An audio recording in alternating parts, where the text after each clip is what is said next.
Tirupati alias Devuji alias కుముదాదా, అట్లానే central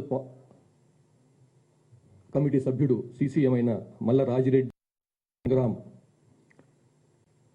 వీళ్ళు రాష్ట్ర స్థాయి చెందినటువంటి తెలంగాణ రాష్ట్ర కమిటీ కార్యదర్శి బడే చొక్కారావు ఎలియాస్ దామోదర్ ఎలియాస్ జగన్, మరియు రాష్ట్ర కమిటీ సభ్యుడు స్టేట్ కమిటీ మెంబర్ అయినటువంటి నూనె నరసింహారెడ్డి ఎలియాస్ గంగన్న ఎలియాస్ సన్ను దాదా కూడా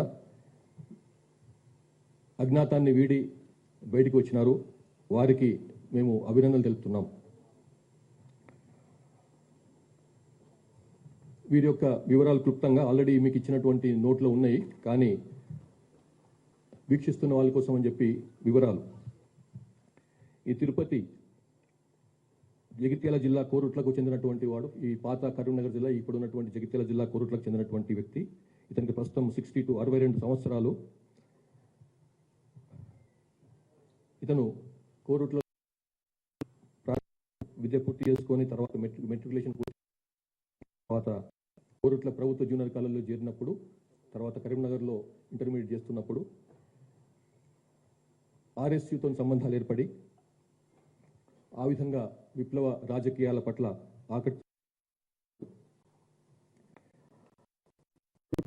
ఆర్ఎస్యు టౌన్ అధ్యక్షునిగా, తర్వాత కరీంనగర్ ఆర్ఎస్యు టౌన్ అధ్యక్షునిగా బాధ్యతలు నిర్వహించినాడు.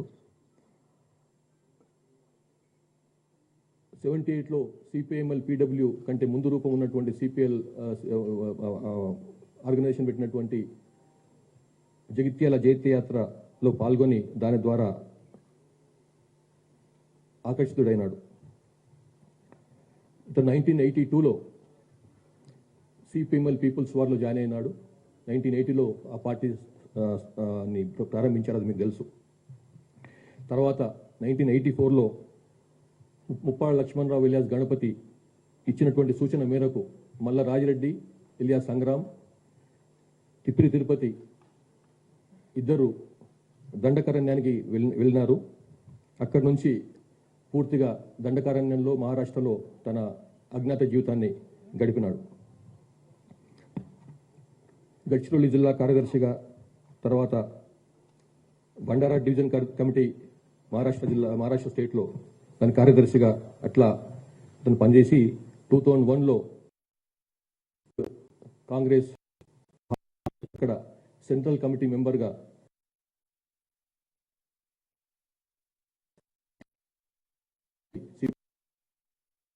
దానికి అయినాడు.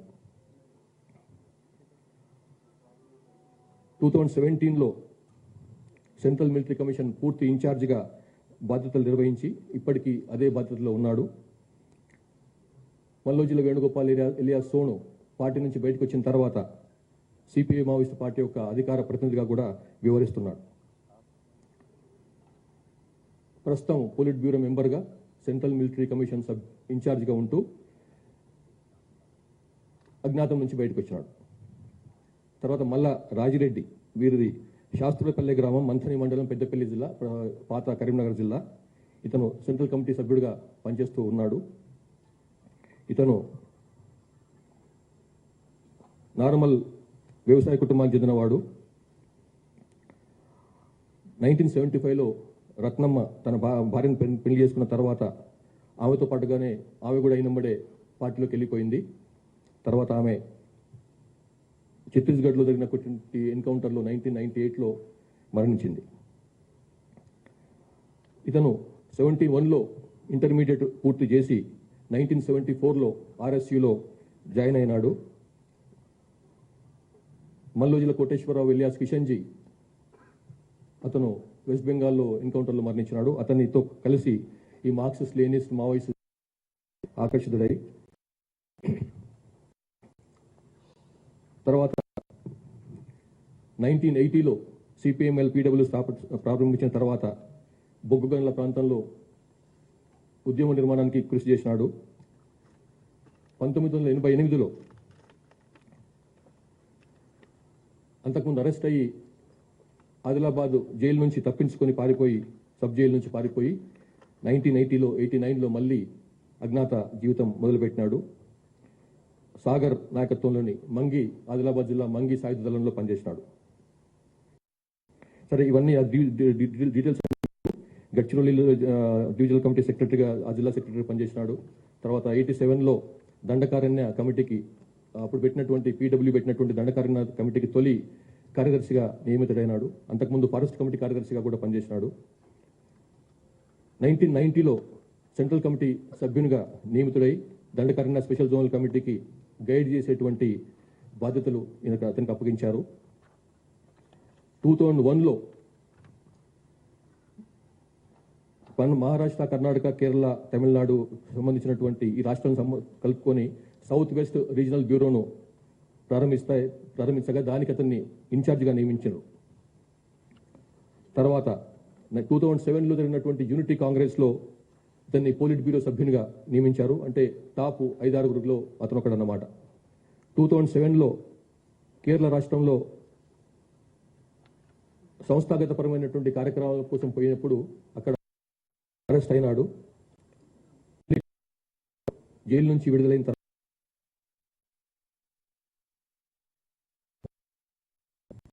2010 నుంచి 16 వరకు ఛత్తీస్గఢ్ ఒడిశా సరిహద్దు సిఓబి స్పెషల్ జోనల్ కమిటీ కార్యదర్శిగా పనిచేశాడు. తర్వాత 2017లో ఒడిశా రాష్ట్ర కమిటీకి కూడా సెక్రటరీగా ఉంటూ దానికి మార్గదర్శకత్వం వహించాడు. 2022లో దండకారణ్యకు బదిలీ అయ్యి అప్పటి నుంచి ఇప్పటి వరకు దండకారణ్య స్పెషల్ జోనల్ కమిటీకి ఇన్ఛార్జిగా సీసీ మెంబర్స్ తరఫు నుంచి ఇన్ఛార్జిగా కొనసాగుతున్నాడు. ఇక ఇక్కడ బయటకు వచ్చినటువంటి మూడవ నాయకుడు బడే చొక్కారావు ఎలియాస్ దామోదర్. ఈయన 46 years ఆఫ్ ఏజ్. ములుగు జిల్లా తాడ్వాయి మండలం చెందినటువంటి కాలోపల్లి గ్రామం. ఇంతకుముందు ఈ ప్రాంతం పాత వరంగల్ జిల్లాలో ఉండేది. ప్రస్తుతం అతను తెలంగాణ స్టేట్ కమిటీ సెక్రటరీగా బాధ్యతలు నిర్వహిస్తున్నాడు. ఇతను కాలోపల్లికి చెందినటువంటి 10 ఎకరాల తండ్రికి 10 ఎకరాల భూమి ఉన్నది. ఆయన ఫ్యామిలీలో కొంత ఇతని కజిన్ తర్వాత బ్రదర్స్ కూడా కొంత ఈ విప్లవ పార్టీల పట్ల అనుకూలత చూపించిన వాళ్ళు. బడే నాగేశ్వరరావు ఇతని కజిన్ ఎలియాస్ ప్రభాకర్ ఎన్కౌంటర్లో కూడా మరణించినాడు. దామోదర్ బయకపేట తర్వాత రాయనగూడెంలో ఉన్నత పాఠశాలలో చదివి గోవిందరావుపేట ప్రభుత్వ కళాశాలలో ఇంటర్మీడియట్ పూర్తి చేసుకున్నాడు. 96లో 10th క్లాస్ అవుతున్నప్పుడే ఆర్ఎస్ యూత్ పట్ల ఆకర్షితుడై అందులో పనిచేసి ఆర్ఎస్లోకి జాయిన్ అయినాడు. తర్వాత అజ్ఞాతంలోకి వెళ్ళిపోయి ఏటూరు నాగారం మహాదేవ్పూర్ ప్రాంతం దళంతో తన అజ్ఞాత జీవితాన్ని ప్రారంభించాడు. తర్వాత ఏటూరు నాగారం మహాదేవ్పూర్ కార్యదర్శిగా పనిచేసిండు. ఖమ్మం, కరీంనగర్, వరంగల్ డివిజనల్ కమిటీకి సభ్యుడిగా కూడా పనిచేసిండు. తర్వాత 2007లో ఈస్ట్ డివిజన్ కమిటీ కార్యదర్శిగా కూడా నియమించబడ్డాడు. 2015లో తెలంగాణ స్టేట్ కమిటీలో సభ్యునిగా నియమించబడి 2019లో తెలంగాణ రాష్ట్ర కమిటీ మిలిటరీ అఫైర్స్ కూడా అతను ఇన్ఛార్జిగా వ్యవహరిస్తున్నాడు. 2025 జనవరిలో తెలంగాణ రాష్ట్ర కమిటీ సెక్రటరీగా నియమించబడి ఇప్పటి వరకు ఆ బాధ్యతలు నిర్వహిస్తున్నాడు. Nune Narasimha Reddy alias Ganganna, alias Rahul, alias Annudada. ఈయనకి 62 ఏళ్ల వయసు. ఆంధ్రప్రదేశ్ రాష్ట్రంలోని గుంటూరు జిల్లా కాకమాన మండలం వల్లూరు గ్రామానికి చెందినవాడు. ఇతను దండకారణ్య స్పెషల్ జోనల్ కమిటీలో ఉన్నాడు. పొలిటికల్ ఎడ్యుకేషన్ వ్యవహారాలు చూస్తుంటాడు. ఇతను బీఎస్సీ పూర్తి చేసిన తర్వాత నరసరావుపేటలో ఎల్ఎల్బి కోసం అని చెప్పి గుంటూరులో చదువుతూ ఆర్ఎస్యు కలాపాల పట్ల ఆకర్షితుడైపోయి యూజీ అయిపోయినాడు. 1919లో దుర్గిదళంలో పనిచేశాడు. అట్లానే ఇంకా రకరకాలుగా డిఫరెంట్. కానీ 2002లో అతను విజయవాడలో మళ్ళీ 2004లో బయటకు వచ్చి మళ్ళీ ఆ టైంలో 2004లో జరిగినటువంటి చర్చల కార్యక్రమంలో అప్పుడే రాష్ట్ర ప్రభుత్వానికి సిపిఎంఎల్ పీడబ్ల్యూకి మధ్య జరిగినటువంటి చర్చలలో అతను ఆ చర్చలకు ఉన్నటువంటి మెయిన్ సభ్యులకు సహకరించాడు. తర్వాత మళ్ళీ యూజీ అయిపోయిన తర్వాత పొలిటికల్ ఎడ్యుకేషన్ టీంలో పనిచేసిండు. Scope sub committee of political education, sub committee and political education అంటారు, దాంట్లో పనిచేసిండు. తర్వాత 2008లో స్టేట్ కమిటీ అయిన తర్వాత మెంబర్ అయిన తర్వాత బీహార్ జార్ఖండ్ ఏరియాలో పనిచేస్తున్నప్పుడు 2010లో బొకారోలో అరెస్ట్ అయినాడు. 2014లో మళ్ళీ విడుదలైన తర్వాత అక్రాజ్ హరగోపాల్ ఇలియాస్ సాకేత్తో కలిసి తర్వాత మళ్ళీ ఆయన చెప్పినందువలన మళ్ళీ మోటివేట్ అయ్యి మళ్ళీ పార్టీలో అజ్ఞాతంలోకి వెళ్ళిపోయినాడు. 2025లో ఇతన్ని తెలంగాణ రాష్ట్ర కమిటీకి బదిలీ చేయగా అప్పటి నుంచి ఇప్పటి వరకు అతను ఆ బాధ్యతలో ఉన్నాడు. 21 అక్టోబర్ 2025 రోజు పోలీసు అమరవీరుల సంస్కరణ సందర్భంగా గౌరవ ముఖ్యమంత్రి తెలంగాణ ముఖ్యమంత్రి శ్రీ రేవంత్ రెడ్డి గారు ఇచ్చినటువంటి పిలుపు మేరకు చాలామంది బయటకు వస్తున్నారు. అజ్ఞాతం వీడి తెలంగాణ అభివృద్ధిలో భాగస్వామ్యం కమ్మని చెప్పి వారు అప్పుడు పిలుపునిచ్చినారు.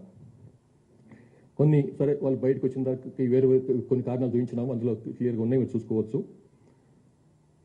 తెలంగాణ ప్రభుత్వం తరఫు నుంచి ఏదైతే పునరావాసం పథకం మనం ప్రారంభించినామో 1993 ఆ టైంలో, దాంట్లో ఏదైతే వీరికి రివార్డ్ రావాలనో పునరావాసానికి సంబంధించినటువంటి అంశాలు అయితే ఉన్నాయో అవన్నీ కూడా వారికి ఇవ్వబడతాయి. ఇప్పుడు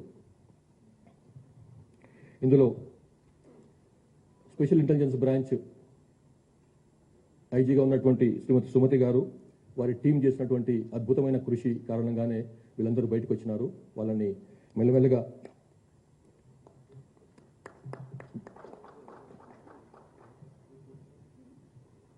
ఇప్పుడు ఉన్నటువంటి పరిస్థితులను గురించి అవగాహన చేయించడము, తర్వాత వారిని బయట తీసుకురావడంలో మేము చాలా పెద్ద పాత్ర వహించారు. అట్లాగే వారికి ఐడీజీ ఇంటెలిజెన్స్ విజయ్ కుమార్ గారు కూడా నా యొక్క అభినందనలు.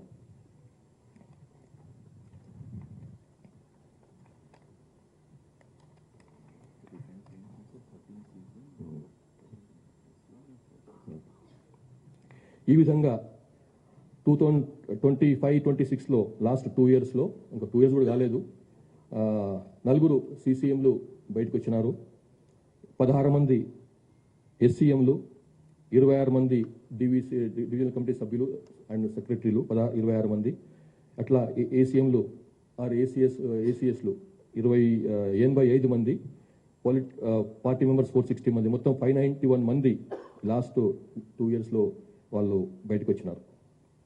తెలంగాణకు సంబంధించినంత వరకు మనకు 11 మంది తెలంగాణలో పుట్టి పెరిగిన 11 మంది ఇంకా అజ్ఞాతంలో ఉన్నారు. వాళ్ళు కొంతమంది ఆల్రెడీ మాకు టచ్లోకి వచ్చినారు, వాళ్ళు కూడా పిలుస్తున్నాం తొందరగా బయటకు రమ్మని చెప్పి. ఇందులో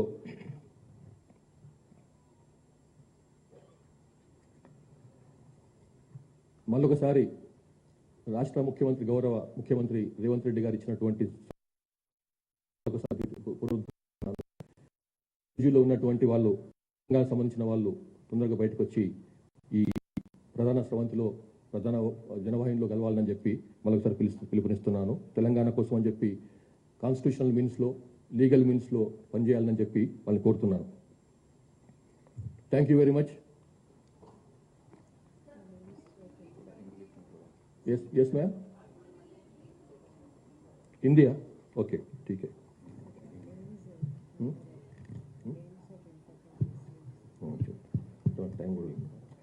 చెప్తా.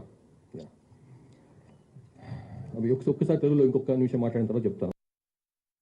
మన దగ్గర ఇంకా అజ్ఞాతంలో ఉన్న వాళ్ళు ముప్పాల లక్ష్మణరావు ఎలియాస్ గణపతి, మాకున్న సమాచారం ప్రకారం అతను అడవుల్లో లేడు, ఇక్కడ బయట షెల్టర్లో ఉన్నట్టు తెలుస్తుంది.